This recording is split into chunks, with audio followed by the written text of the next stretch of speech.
چین کی تاریخ بہت پرانی ہے۔ چن پوشن جس کا ایک کہانی میں تذکرہ ہے آپ کو زندہ معلوم ہوگا، مگر یہ بہت پرانے زمانے کی بات ہے، جب چن پوشن چوانچو شہر میں بہت بڑا کاروبار کرتا تھا اور اپنے وقت کا سب سے امیر سوداگر تھا۔ اس کے پاس بے حد دولت تھی، مگر دولت مند ہونے کے ساتھ ساتھ وہ نیک دل اور عقل مند بھی تھا۔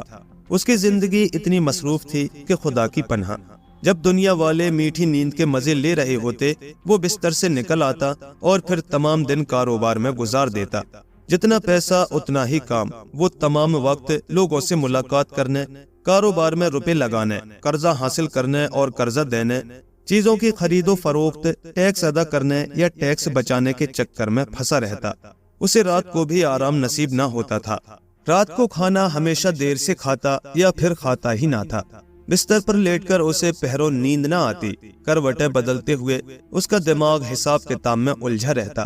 اس کی بیوی جو اسے بے حد چاہتی تھی سوچا کرتی کہ کام کے ساتھ آرام اور تفریح بھی کرنی چاہیے۔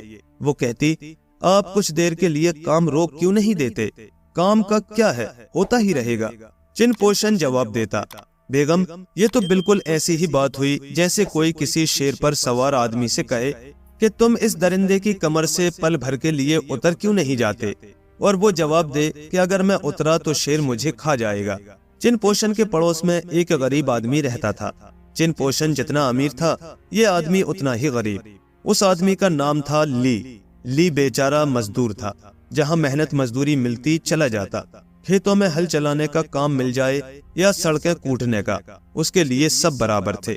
مزدوری بہت تھوڑی ملتی تھی، بس اتنے پیسے مل جاتے جس سے وہ اپنا اور اپنی بیوی کا پیٹ مشکل سے پالتا اور موٹا جھوٹا پہن کر گزارا کرتا۔ لی تمام دن جان کھپا کر پسینے پسینے ہو جاتا تھا۔ رات کو تھکا ہارا گھر لوٹتا، آتے ہی پہلا کام یہ کرتا تھا کہ اپنی دن بھر کی کمائی بیوی کی جھولی میں ڈال دیتا۔ اب اسے کوئی فکر نہیں ہوتی تھی، دال روٹی کھا کر خدا کا شکر ادا کرتا۔ گرمیوں کے دنوں میں جب شام کا جھٹپٹا ہولے ہولے پھیلتا، لی اپنی جھونپڑی کے باہر بانسری لے کر بیٹھ جاتا اور سریلے سروں میں کوئی گیت چھیڑ دیتا۔ اسے اپنی یہ زندگی بے حد پیاری تھی اور اسے اپنی قسمت پر ناز تھا۔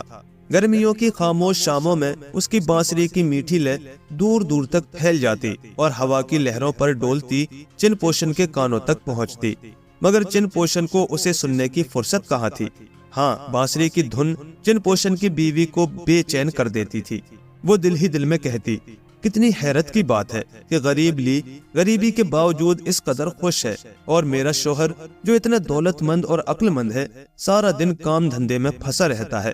مجھے کتنی خوشی ہو اگر میرا شوہر بھی اسی طرح آرام سے بیٹھ کر بانسری پہ میٹھی راگنی چھیڑے۔ ایک دن یہی بات اس نے چن پوشن سے بھی کہی۔ چن پوشن نے حساب کتاب کا رجسٹر ایک طرف رکھا اور مسکرا کر بولا داناؤں نے کہا ہے کہ غریبوں کے پاس وقت فالتو ہوتا ہے۔ اگر تم چاہتی ہو کہ لی شام کے وقت گانا بجانا چھوڑ دے تو کل ہی لو، میں اس کا بندوبست کیے دیتا ہوں، لیکن میرا خیال ہے کہ اس کے ساتھ ہوگی زیادتی۔ بیوی نے بے صبری سے پوچھا کیا کریں گے آپ؟ میں اس کو کچھ روپے دے دوں گا۔ بیوی نے زور سے کہہ کہا لگایا، ساری حویلی اس کے کہہ کہے سے گونج اٹھی۔ کتنی خوشی کی بات تھی کہ آج اس حویلی میں وہ کھل کر ہنسی تھی۔ پھر اس نے شوہر سے کہا لیکن لی روپیہ لے کر تو اور زیادہ خوش ہوگا۔ چن پوشن نے جواب دیا دیکھیں گے، اگر تم نے اسے کل شام بھی بانسری بجاتے سنا تو میرا نام بدل دینا۔ دوسرے دن صبح سویرے چن پوشن نے لی کو بلانے کے لیے نوکر بھیجا اور کہا کہ اس سے کہنا سیٹھ صاحب تم سے بات کرنا چاہتے ہیں۔ بھلا لی سیٹھ صاحب کے حکم کو ٹال سکتا تھا؟ دوڑا دوڑا آیا۔ لی کو دیکھ چن پوشن کرسی سے اٹھا اور بولا آؤ بھائی لی، میرا بہت جی چاہتا تھا کہ کبھی تم سے ملوں، مگر کیا کروں، فرصت ہی نہیں ملتی۔ بولو کیسی گزر رہی ہے؟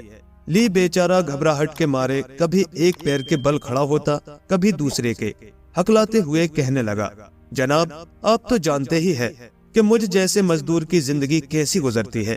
ہمیشہ یہ ہوتا ہے کہ کام بہت سخت اور مزدوری بہت کم، لیکن اگر تکلیف کو تکلیف ہی سمجھتے رہے تو زندگی عذاب بن جائے۔ آپ کو معلوم ہی ہے کہ میری بیوی بڑی سگھڑ اور سمجھدار ہے، برا بھلا گزارا ہو ہی جاتا ہے۔ چن پوشن مسکرایا اور پھر بولا ہاں بھائی لی، میں اکثر تمہارے بارے میں سوچتا رہتا ہوں۔ مجھے معلوم ہے کہ مزدور اتنا نہیں کما سکتے،